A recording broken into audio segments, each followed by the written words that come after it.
going to give you a brief overall update on the census, what's happening with it, and then go through the changes coming in since 2027, what that's going to look like, how it will be different from previous censuses, and how technology is being put to good use to make this legal requirement, the completion of your census form, smoother, easier, and quicker for everyone.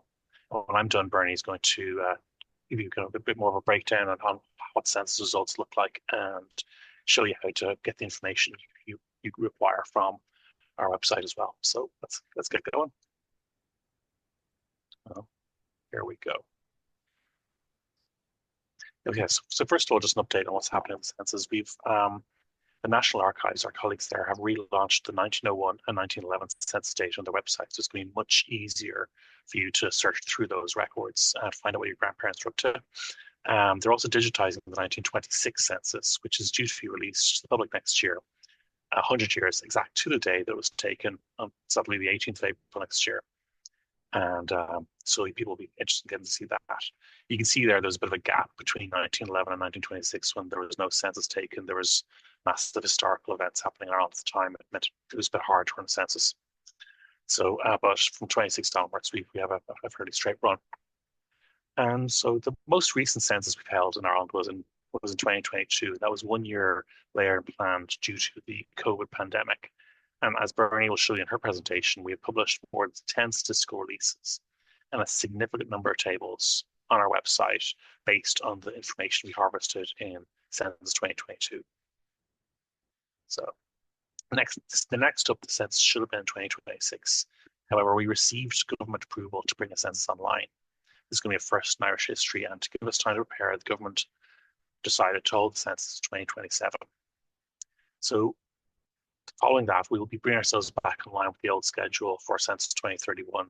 That is because there are EU regulations that require a census to be taken at the end of each decade. We have to realign with this provision, and so we'll be bringing it back to its old pattern, years ending in 01 at that stage. So last year we had our first consultation and a workshop in Dublin Castle about what the census might look like after 2031. See, we're always planning ahead, and so we're currently waiting for a European direct population, which may affect some future decisions now on how that census. Oh, sorry, running ahead of myself.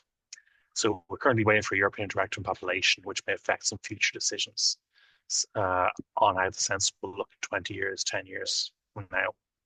And so, like other statistical bodies in the European Union, the CSO is required to provide the EU with census type data on an annual basis. Obviously, we can't hold a census every year. You're going to see how much work is involved in running a single census. So what we're working on now is what they call like an Irish administered census, IPEDS here. And that's where we take Irish population estimates from administrative data sources, data on births and deaths and how that would affect kind of the population ongoing. So we've tested some frontier populations in this area already, and we've been happy enough with the results. So could see more in that space in the future. But now for 2027. So like I just said, this is going to be the first time it's going to be an online option for the census. So that's a huge change. And we're aware that there's going to be a lot of people who don't want to do it online. They have for their own reasons, and they may wish to continue to use the paper form. And for that, we are offering a multi-mode census. So you have the option to complete online or the option to complete on paper. And they're both going to be honored and counted. So we're happy to accommodate either way. And in order to facilitate the shift from the traditional paper form to the online option, certain other things are going to be changed. Like you may remember in previous censuses, you would always ask, where were you on a particular night, census night? And this idea is that you could be living in Wicklow, but you might be staying in a hotel in Galway.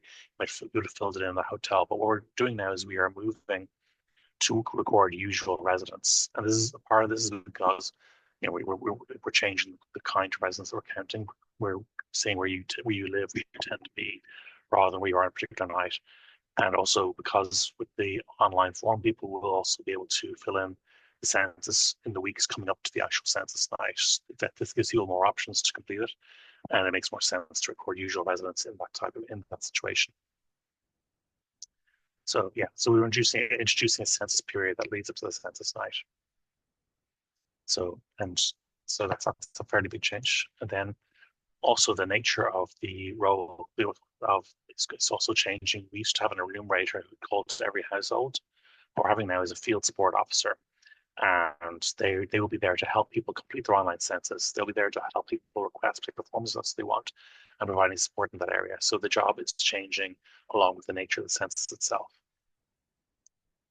So moving to Census Online is a significant change. We wanted to test the new processes. So in September last year, we ran a pilot, which is voluntary. Some of you may have completed the census pilot. It included 20,000 households, 44 pilot areas across 6 counties. So that's a 1% sample representative for the profile for the entire country. We had a questionnaire available for about 8 weeks, and we collected feedback from participants at the end of the online survey. We also hired some field staff and asked for their input at the end of this pilot operation. So what did we learn? So pilot gave us some great insights, one of which was that out of 80% of those who completed the pilot form did so online, and only 20% requested paper forms. And of those who completed online, 4 out of 5 people, households did so in one go, which is really encouraging. There's an option to go to, to save your work and go back, but the fact that 4 out of 5 households did it all in one go was very encouraging to us in terms of its ease of use. And further to this, the amount of time it took a 2-person household on average about 22 minutes to complete, and a 4-person household took 28 minutes to complete. So that means once you answer all the questions about the rooms in the house, the types of heating, and the questions for the first person, it only took about 3 minutes or so to add an additional person. So we thought that was a fairly light burden, sense per view. And because we were changing from to usual residence from the census night where you were, we knew it was a fairly big conceptual change. And we wanted to see how people responded to it, how the people accepted it. And it was very encouraging to see that over 3,000 forms were submitted online ahead of the pilot night, which is the 22nd of September. So people did adapt this change pretty quickly. So, and we'd like to think that the same will happen in 2027. So, what's next? And we are working through all the feedback we got on the pilot, and we're going to continue to develop the online systems we have. We've reconvened the Census Advisory Group with CAG and for the final recommendations and questions of the Census 2027. The Census memo has been approved, so that's going ahead next year, and the recruitment campaign next year is going to be a big one. So in 2026, we are going to start recruiting for over 4,000 field staff in 3 different types of competitions throughout the year, and we'll probably be back in touch with these in relation to some of those as well. So as you can see, conducting a census requires a significant amount of time and effort, and even more so now as you prepare to make history to bring the 2027 census online. So if you have quick questions about the census, just you can actually you can email us here at census@cso.ie. We have a phone number as well, and there are interactive maps which you can look at on our webpage. And Bernie's going to show you more about these and how to use this, how to get the best information out of these websites here. And I'm going to hand you over now to Bernie, and thank you very much for your attention. Other countries have censuses that are made up from registers, and it takes a lot of time to create a register of the population. In other words, if you're in a European city and you move to a different area, you have to notify the authorities. So they need to keep track of people, whereas we don't do that in Ireland. So that's why we have a census, So our first traditional census was in 1841, and that was the first major and modern census. And then from then on, we're having them either in 10 or 5-year intervals. And there was a couple of exceptions, foot and mouth disease and COVID and a couple of other, but in the main, it's 10 or 5-year intervals. So census is an accurate point in time, a measure what's happening, and we can get in the country, we can get 2 types of data. You can see from the slide there, we can get household data and we can get personal data. So the housing, we can get building information, we can get dwelling information, household size, overcrowding, average weekly rent, etc. And then all the demographics of you can see all the demographics of the people, what language they speak, their educational background, etc. So we established in 2022 that there was 5 1.15 million people in the state. And this was an increase of 390,000 people since the last census in 2016. And that represented an 8% population increase. And when you average that over the 6 years since the previous census, that gives you 1.3% annually. And then if you compare that previous census from 2011, from 16 to 2011, the total growth was only 4%. And when you average that over the 5 years, in those years, it was just 0.7%. And from the graph here, it shows the data going back from 1841 to 2022. And we can see that census 2022 marked the first time since before the famine in 171 years that the population had gone over the 5 million people. So after the decline in 1841, the population stood at 2.97 in 1926 and recorded its lowest population in 1961 at 2.8 million people. And that data is quoted a lot. That fact that, imagine back in 1961, there was only 2.8 million people in Ireland. So since then, it began to increase. You can see the graph going up there, and it was 83% higher than its lowest level in 61 years ago. So in 61 years, we've gone up 83%. So this is population pyramid, and you can see this single year of age is on the graph there, going up to 100 and over, and it's males and females, and it gives you a good picture of what's happening in the country. And this one represents 2011, and if you look closely, I'm going to click it to 2016 and then 2022. So if you look at the graph, and then I'm going, this is 2022, and then you can see 16 and then 2022. So you can see in 2022 that we can see that the older age groups grew in size while the younger ones declined. You can see the decline going from the 12 years in there to 2. With over 60,000 people more females than males in the state. The ratio is 98 males for every 100 females. And in 2022, we can see peaks for people aged in their early 40s and pre-teen years, and shows the increasing age population with larger number of people aged 70 and over. And you can also see the decrease in the births from 2010 and the first increase in births since 2021. You can see where it goes in and then comes out, and there's a little increase there in 2021 for the people under 1 year of age.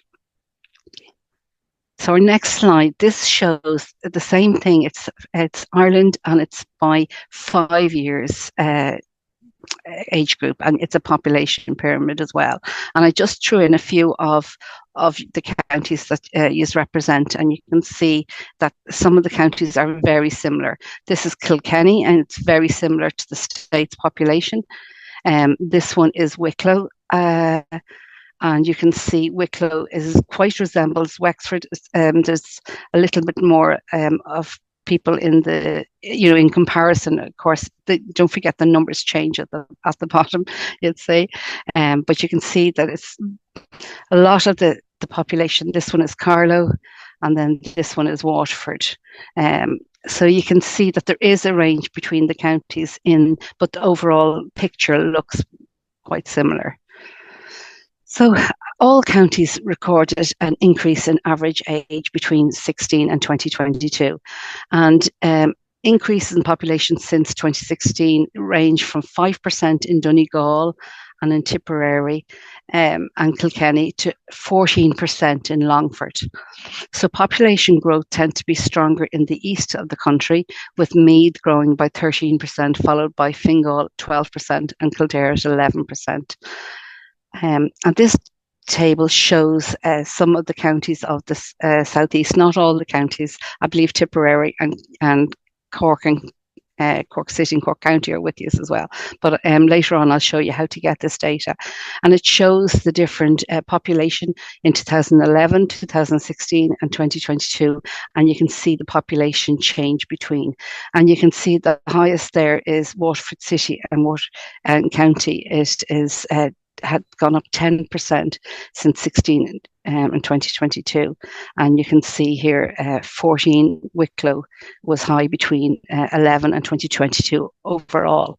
So even though Waterford showed the biggest change between the two census, Wicklow has shown the greatest increase. All counties recorded an increase in average age between 16 and 2022, with the average age of the population increased from 37.4 years in 2016 to in 2022 it was 38.8. So that's the average age in the state. Fingal, Kildare, Meath continued to be the counties with the youngest age on average. Mayo, Kerry, Roscommon and Leitrim had the oldest populations. The county recording the largest growth in the average age was Kildare, and its average age rose by 2 years. And here is a table of some of the counties in your southeast of the average age. And you can see that Wexford is the highest average age at age 40, but they're all, and Carlow is the lowest there at 38.8. So now we just have a look at some of the statistics here on diversity and health.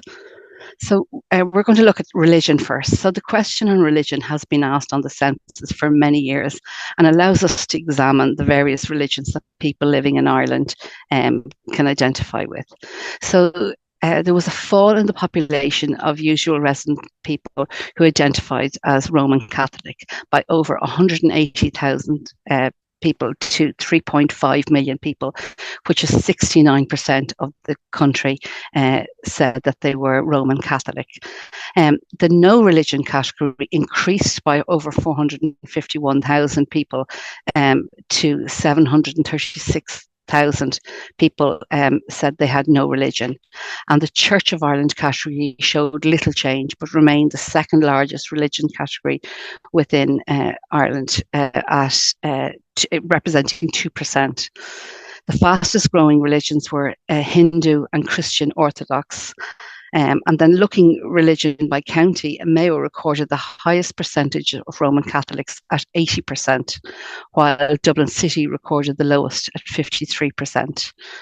And if you look at this, how this pans out over some of the counties in your south, you can see that Wicklow had is Catholic there is in the first one in green. 64% of people in Wicklow is Catholic, opposed to Kilkenny is 77%.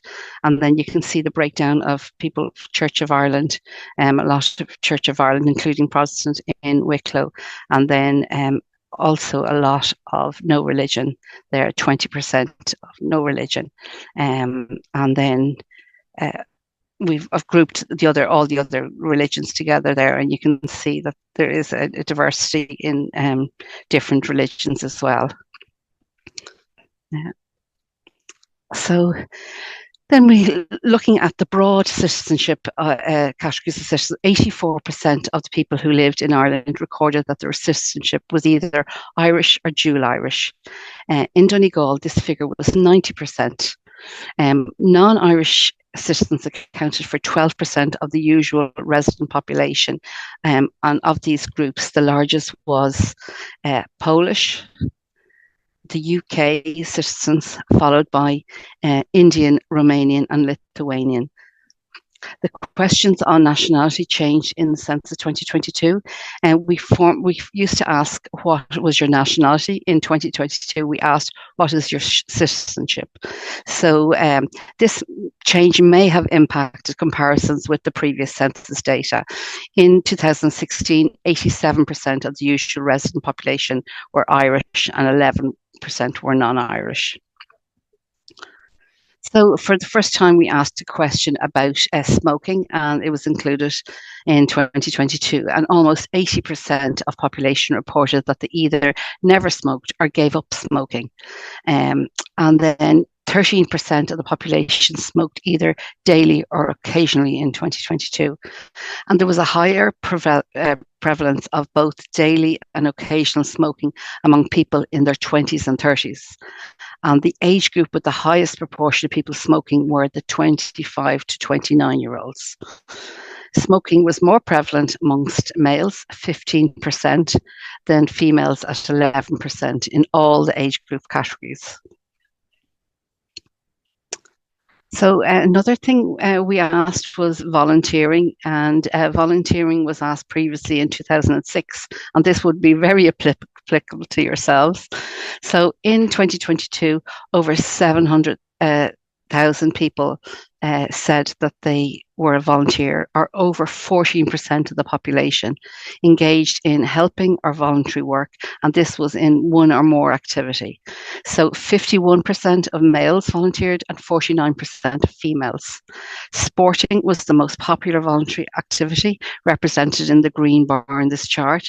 6% of the population and 40% of the volunteers.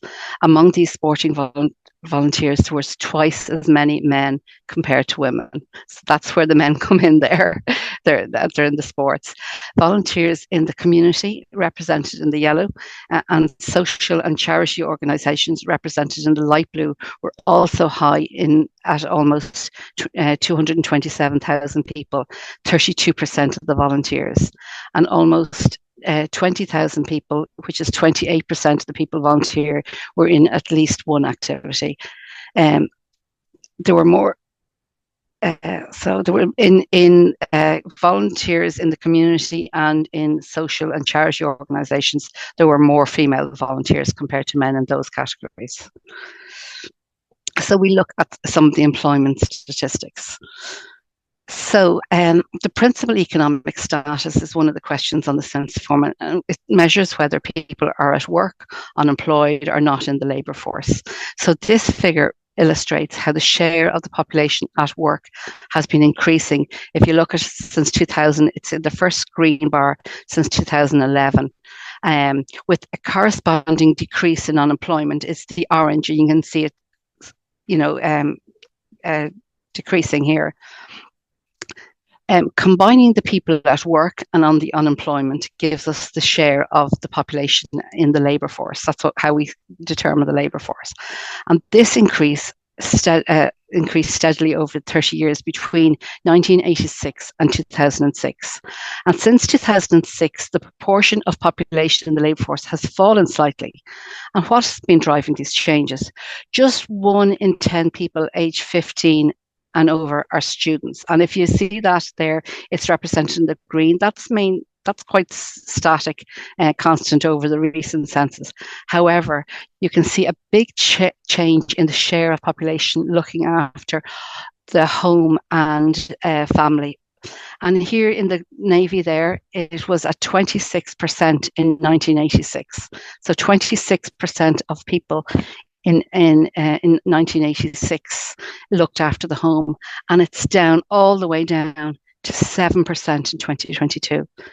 So you can see, but if looking at this on its own, you would imagine that would increase the labour force, but no, because if you see the next screen, these are the people that are retired, and the retirement has gone up because of the ageing population.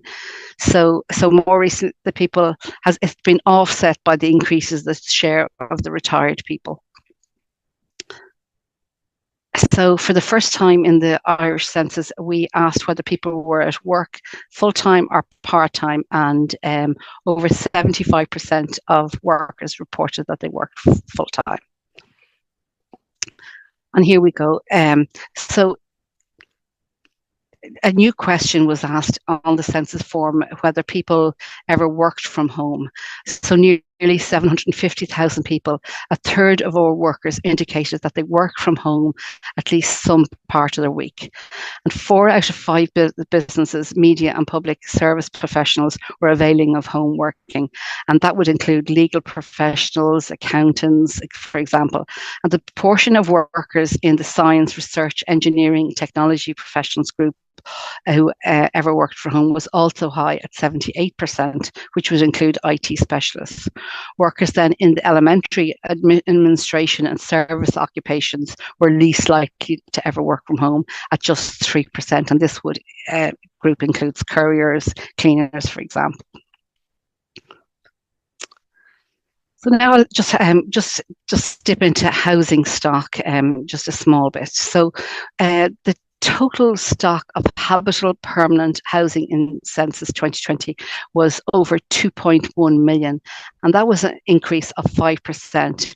And for context, do you remember I said the population increased by 8%, but the number of occupied dwellings increased by the 8% in line with the population increase, while the vacant dwellings fell by over 20,000.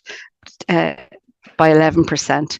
And there was also nearly 67,000 unoccupied holiday homes, and that was up 8% on 2016.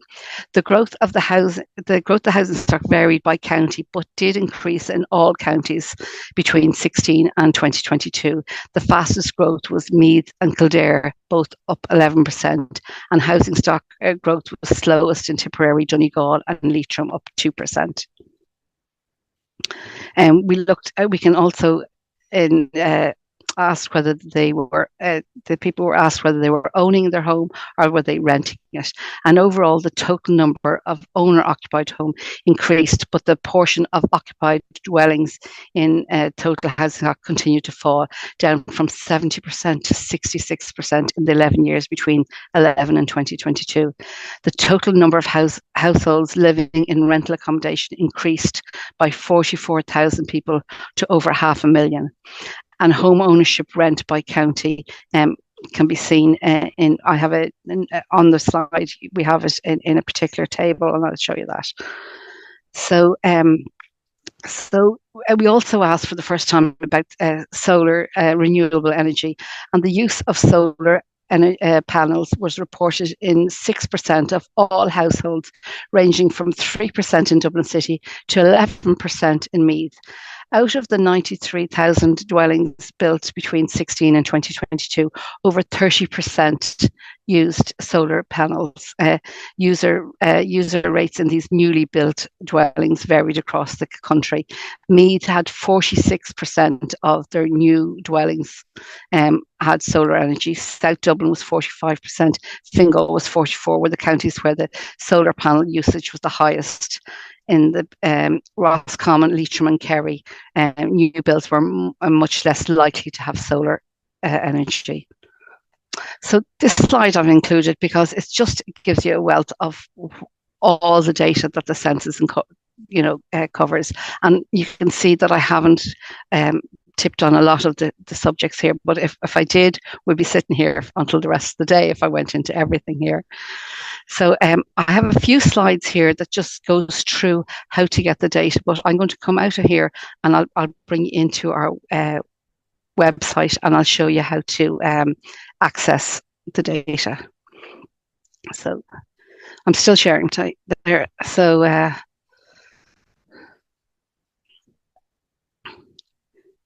So here is our census website, this is our CSO main homepage. And to access it, I would suggest you go into Census here, on the green bar at the top. There is access down here, but if you just keep it simple and go to Census.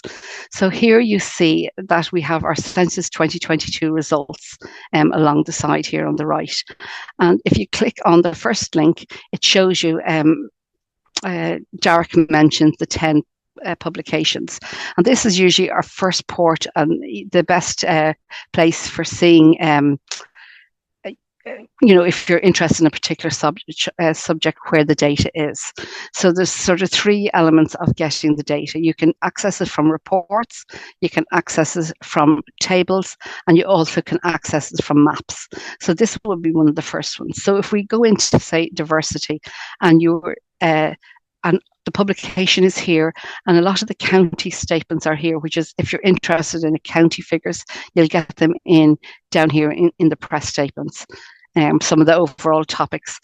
So if you go in, so a lot of the publications has open up with infographic, and then to the side, these represent the chapters. So years ago, we'd always have hard copies. So these are the equivalent of the hard copies and the books that we used to publish. So we had no hard copies in 2022 at all. So these are the chapters. So if you're interested in citizenship, we'll go in. There's also background notes, which is very important, and you get a lot of the information. And we just go into citizenship and just show you. A lot of work has gone in to keep the language simple, language understandable language, and we have a lot of graphs, and you can turn off things on the graphs, and the data behind the graphs is always in a link here, and that brings you into the database area, which I'm going to show you. But it's all the information. We have maps, and again, you can see the maps have links on them, and brings you into the database to see the data. So most of the chapters are like this. So you can see, you can turn on, you can see where all the data comes from. So now we have an area saying data, and you would be sort of forgiven to thinking that, okay, this is the publication and here is the data. And here they have, say, 10 or 12 data. But these 12 data points are some of the data that was used in the publication, and it's not all the data. So if you're interested in citizenship, we have a lot more, but this just gives you started, gets you started. So to look at the data, so this is the first one. This was to find data through the publications. The second way is going to the database. So you click on the second link there saying database, and it's the first link saying the data CSO, and it's PXStat data. That's what we call. So it's our first link on that. When you click into this link, it opens up. It opens up a page like this, and to the side you see browse. And if you open up Census and then go down to 2022. And click on 2022, you see the publications, the 10 publications that was mentioned. And we were looking at diversity, and you would have thought there was 12 tables, but look, there's actually 62 tables of data available to have a look at. So we click in here. And the first thing I usually do is I just click them and have them alphabetic them so they're numerical, and usually by doing that you get them in order the way we've created them. So there's usually sense and what you'd expect at first, and what so it's handy to do it like that.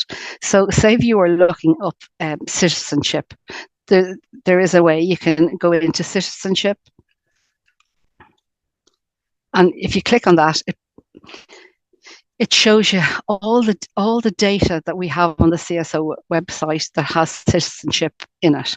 But there's over 100 tables that's been capped there. You can see the amount of tables here.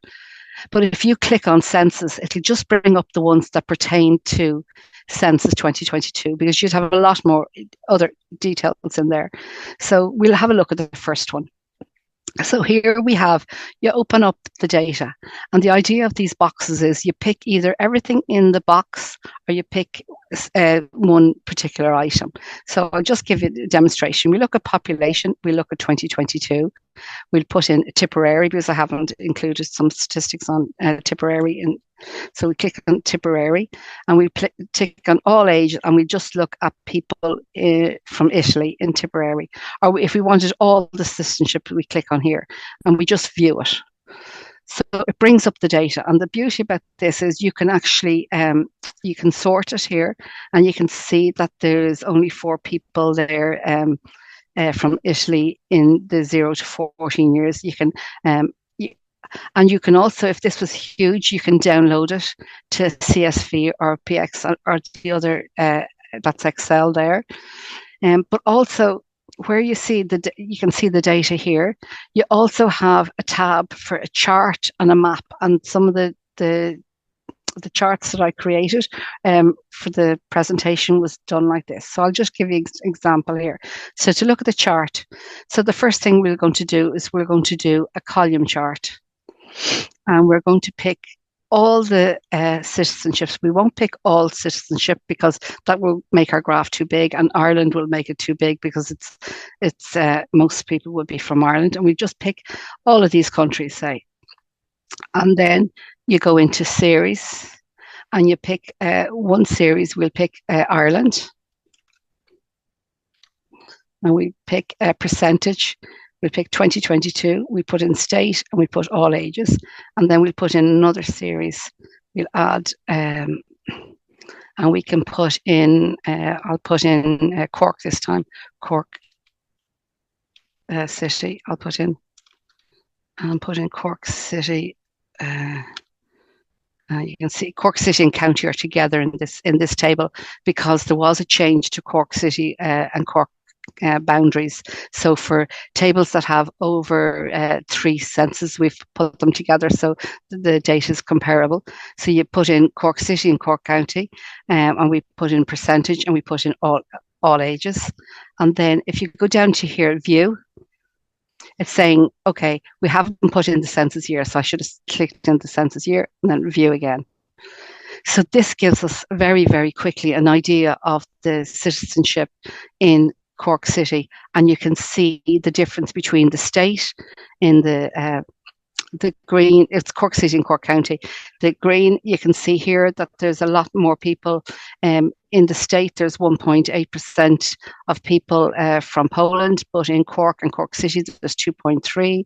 You can see here that there is United Kingdom. There's a lot of people in Cork County from the UK and Northern Ireland, and you can see it represents 1.8%. So it's very quick and very easy to look at the data. All that data you could have had in Excel, but it'd take you a while to do the comparison so quickly. Again, you can see what is look here. There's in Germany. There's a lot more people from Germany in Cork. And then the other option was a map. So the other option you see is a map. And here you can actually pick, and we pick Germany here, and we can have a look, and you can see that Germany, there's a lot of people. There's not so many in the other counties. There's very little people from Germany in Carlow there. You can see by the legend. So it's very quick and very easy to see the data. So that was the second way to look at data. The first, the publication. The second was through the PXStat, and the other way is through the maps. So so we'll go back into the census page, and here we have interactive maps. And if you go down through here, we have 3 types of maps, and I'll give you a demonstration on 3. So the first one is called, it's interactive mapping. It used to be called SAP map. So what you have is you have 3 levels of 3 census years, and you have 8 levels of geography here. So we can look at, we'll pick electoral division, and you can look at the data. So we'll put in, you mentioned Tinahely earlier on, so we'll put in Tinahely, and we'll get, this is the electoral division that covers Tinahely. And if we click into it, we can see that in that electoral division, there's 1,634. Here's a population pyramid, and you can see there's a big difference between females there and males, you can see. And the table is here. So the numbers are here. You can see what's the difference between the numbers. And also, you can go down here, and it says explore all themes, and you have all this information about Tinahely ready. So if we go into housing, what information have we got on Tinahely? So you see the type of accommodation in Tinahely. You can have a look at the year built of the houses in Tinahely, and then whether there's many rented, outright occupancy. You have all that data, but don't forget that data. When you click and you see the link here, this will bring you into the PX Stat version, and in that version, in that table, you have all the electoral divisions. So you'd have to pick out Tinahely if you wanted in that format. But if you want to compare all the Wicklow EDs, or Wexford EDs, you can get them all in that information. But don't forget the first thing. It's designed at small areas. Small areas in Ireland, there is 19,000, just almost 19,000 small areas. So a lot of people, if they put in your air code, you get up to about 250 homes in your area, and you can have a look at the religion. You can have a look at whether they speak Irish, the amount of volunteers in your area. So a lot of people use this to have a look at their own area, see, you can see there, I've clicked on, so Tinahely, that is a small area in Tinahely. And when you look at that, you can see there's only 249 people in that small area, and you can see the breakdown. And look, you can see that there's very few, males to females in that small area there. There's twice as many, in that age group. So that's one of the ways. The other mapping is this urban profile. So when I talk about all those small areas, in 2022, the towns are made up now solely of small areas. So if we go into another, we put somewhere in Tipperary, I'll put in Nina. So if you click on Nina, this is a map of Nina, and it's broken down by small areas. And for the 15 themes that we saw in the SAP map, there's 50 tables. Here you can see it's the same themes here. So it's the same data, only presented in it. So we'll have a look at the volunteers, see where the volunteers lie, and the most volunteers. So you see this one here, the dark ones, you can see that there are more volunteers here. Maybe there's rugby fields or GA fields beside them, or, there's particular, or it could be new area, or if you knew, but you can see there's very few people volunteer in these areas. So you see the data very quickly and very easily. And the last type of mapping we have is our GeoHive. This allows you to create maps.